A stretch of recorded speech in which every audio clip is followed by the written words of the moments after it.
Thank you so much for joining me this week. My name is Will. I'm one of the advisors here at Strategic Retirement Solutions, and I want to talk about a threat to your retirement that doesn't make headlines the way that market crashes do, but that could potentially do serious damage over time, and that is inflation. So here's a number that surprises most people. At just 3% annual inflation, your purchasing power gets cut nearly in half over a 25-year retirement. I want you to think about that. The same dollar that buys a full cart of groceries today may only buy about half of that cart 25 years from now. And 3% really isn't even a high estimate. We've seen years recently that are well above that. Now, healthcare makes this even more challenging. Healthcare inflation consistently runs 2 to 3% above general inflation. This means that the cost of care, the exact expense, tends to grow as we age, and it's rising faster than most people's income. If you're budgeting for healthcare using today's costs, you could be underestimating what you'll actually end up needing.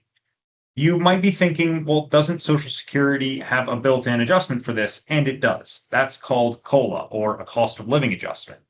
That's designed to help. But here's the catch. It often underestimates the specific inflation that retirees actually experience, especially in categories like healthcare and housing. So while it helps, it's rarely the full solution. That's why a plan built on only today's expenses really isn't an accurate retirement plan. It needs to be built to outpace inflation over the long term. And that's because retirement isn't necessarily just a single moment. It's 20, 25, or even a 30-year period for some folks.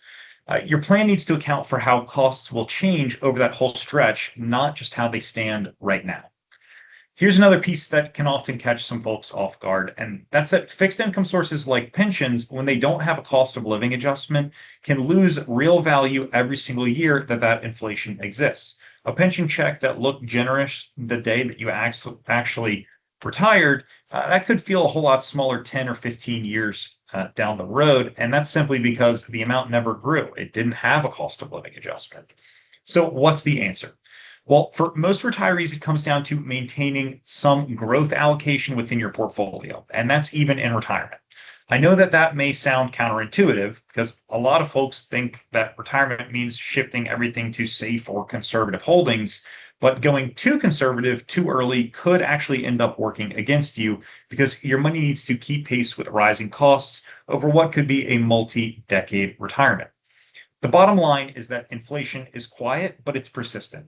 It doesn't take a break, but because you stopped working, that could have a significant impact on you when that inflation actually sticks around. A thoughtful retirement income plan, that should account for it actually directly. So that your purchasing power today is still there 10, 20, even 30 years down the road.